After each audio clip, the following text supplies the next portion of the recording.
Simple recipes with गौरीमध्ये सगळ्यांचे मनापासून स्वागत. आपण नेहमीच वेगवेगळ्या प्रकारच्या भजी बनवत असतो. आज आपण वांग्याची भजी बनवणार आहोत. तर त्यासाठी मी इथे हे जांभळ्या कलरचं लांब जे असं वांग येतं ते वांग घेतलेलं आहे. वांग कापायच्या आधी आपण बॅटर तयार करूया. त्यासाठी मी इथे 1 वाटी चण्याचं पीठ घेतलं आहे. आता त्यामध्ये अर्धा चमचा ओवा हातावरती आपल्याला कुस्करून यात टाकायचा आहे, म्हणजे याचा फ्लेवर छान येतो.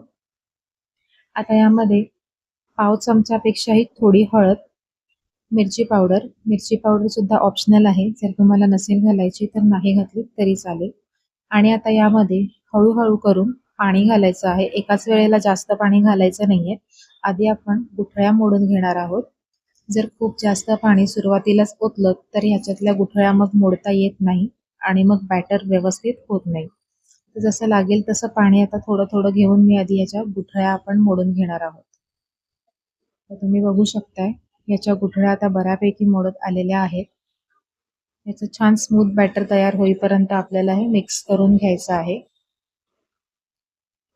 तुम्ही आता बघू शकताय याच्या सगळ्या गुठळ्या मोडल्या गेलेल्या आहेत. आता यामध्ये आपल्याला भजीच्या बॅटरसाठी लागणार असेल तेवढं पाणी ओतून भजीला जसं आपण बॅटर बनवतो तसं बॅटर आपल्याला बनवून घ्यायचं आहे. खूप जास्त पातळ करायचं नाहीये. त्याचं कोटिंग व्यवस्थित वांग्याच्या कापावरती बसलं पाहिजे एवढं इतपत जाड आपल्याला ठेवायचं आहे. खूप जास्त पाणी झालं तर ते वांग्यावरून पूर्ण ओरघळून खाली उतरेल बॅटर, त्यामुळे थोडंसं घट्ट ठेवायचं आहे. आता यामध्ये सगळ्यात शेवटी मीठ आणि पाव चमचा खाण्याचा सोडा घालायचा आहे. बॅटर पूर्ण बनवून झाल्यानंतरच त्यामध्ये मीठ घाला, म्हणजे मिठाचं प्रमाण चुकत नाही. पुन्हा आता हे छान मिक्स करून घेऊया. तुम्ही बघू शकता खूप जास्त पातळ मी हे केलेलं नाहीये आणि अगदीच घट्ट सुद्धा ठेवलेलं नाहीये. आता हे बॅटर जास्त वेळ आपल्याला बाजूला नाही ठेवायचंय, तर पटकन आधी वांग्याचे काप करून घेऊयात. सुरुवातीला जर वांग्याचे काप केले असते तर ते काळे पडले असते आणि मिठाच्या पाण्यात जरी आपण ते घालून ठेवले तरी मग भजी बनवताना पीठ पातळ होतं. थोडंसं कापाबरोबर पाणी सुद्धा पिठात ओतलं जातं. त्यामुळे मी आता हे पटकन आपण काप करून घेणार आहोत. स्लायसरने न करता सुरीनेच असे काप करून घ्या, कारण स्लायसरने खूप जास्त पातळ होतात आणि मग त्याची काही चवच लागत नाही. तर बघा खूप जास्त जाड किंवा अगदीच पातळ न करता मी मीडियम साईजचे हे काप करून घेतलेले आहेत. तर अशा प्रकारे एका वेळेला जास्त न करता असे थोडेसेच काप करून घ्यायचे आहेत. तेल तापलेलं आहे. आता बॅटरमध्ये हे काप घालायचे आहेत एकत्र आणि एक एक करून पिठामध्ये बुडवून तेलामध्ये सोडायचे आहेत. फ्लेम आता मी हाय ठेवलेली आहे. भजी सोडून झाल्यावर 1 मिनिटभराने आपण हाय टू मीडियम फ्लेमवर ठेवणार आहोत. सुरुवातीला आपल्याला फ्लेम हाय ठेवायची आहे, म्हणजे भजी जास्त तेल पीत नाही आणि भजी तेलकट होत नाही.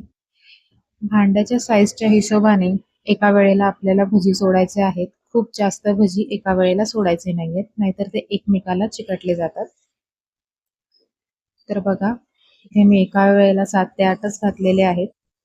आता फ्लेम थोडीशी हाय टू मीडियम करून 2 ते 3 मिनिटांनी वरचं हे आवरण थोडंसं सुकलं पिठाचं, की मग आपल्याला एक-एक करून पलटी करून घ्यायचे आहेत.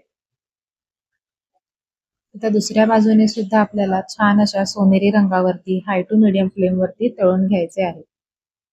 याला जास्त वेळ लागत नाही शिजायला. वांग अगदी पटकन शिजलं जातं. तर तुम्ही बघू शकाल छान अशा रंगावरती या भजी तळून झालेल्या आहेत. अशाच पद्धतीने मी बाकीच्या सुद्धा भजी तळून घेणार आहे. आता याहून जास्त आपल्याला याला तळायचं नाहीये. या मी आता ही एक बॅच काढून घेते आणि बाकीच्या भजी सुद्धा मी अशाच तळून घेणार आहे. जशा आपल्याला लागेल तसे काप बनवून प्रत्येक बॅचचे काप त्या त्या वेळेलाच आपल्याला करायचे आहेत. आधीच करून ठेवायचे नाही. तर इथे बघा वांग्याची भजी आपली तयार झालेली आहे. थोडीशी वेगळी, ज्यांना वांगी आवडत नाही त्यांना करणार सुद्धा नाही एवढं छान या भजी लागतात. लहान मुलांना सुद्धा वांगी खाऊ घालण्याचा एक चांगली रेसिपी आहे.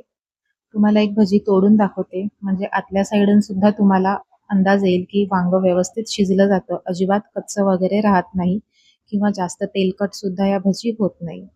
तर नक्की करून बघा. रेसिपी कशी वाटली हे कमेंट करून नक्की कळवा. आवडली असेल तर लाईक करा, शेअर करा आणि अशाच सिंपल आणि सोप्या रेसिपीज बघण्यासाठी सिंपल रेसिपीज विथ गौरी या चॅनलला सबस्क्राईब करून बेल आयकॉन सुद्धा प्रेस करा. नमस्कार.